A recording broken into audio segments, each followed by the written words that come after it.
নমস্কার বন্ধুরা, শিখা kitchen and ব্লগে সবাইকে আরও একবার স্বাগত।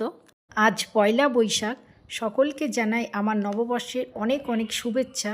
বড়দের জানাই আমার প্রণাম, ছোটদেরকে অনেক অনেক ভালোবাসা জানিয়ে আমি আজকের ভিডিওটি শুরু করছি।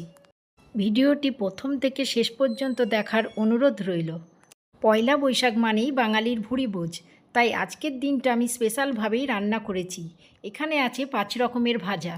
প্রথমে দিলাম আলু ভাজা, কুমড়ো ভাজা, পটল ভাজা, ভেন্ডি ভাজা, উচ্ছে ভাজা। তারপরে দিলাম মুগের ডাল।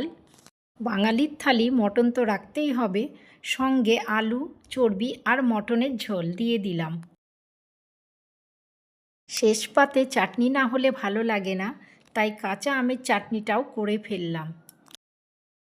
এবার চাটনির সঙ্গে আছে পাঁপড় ভাজা। পাঁপড় ভাজা না হলে তো চাটনি জমবেই না। পয়লা বৈশাখের স্পেশাল মেনু, বাঙালির দই মিষ্টি না হলে চলবে না, তাই দইটাও দিয়ে দিলাম আর সঙ্গে মিষ্টিটাও দিয়ে দিলাম। এবার লাস্ট এলো একটু ঠান্ডা ঠান্ডা আইসক্রিম। আমার আজকের পয়লা বৈশাখের বাঙালির থালি কেমন লাগলো কমেন্টের মাধ্যমে অবশ্যই জানাবেন।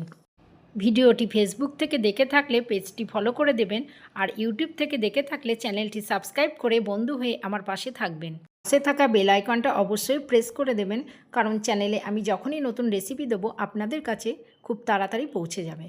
ভিডিওটি প্রথম থেকে শেষ পর্যন্ত দেখার জন্য ধন্যবাদ। আজ এই পর্যন্তই, আবারও দেখা হবে নতুন কোনো রেসিপি নিয়ে। আজকের দিনটা সবাই ভালোভাবে কাটান, সবাই ভালো থাকুন, নিজের খেয়াল রাখুন। ধন্যবাদ।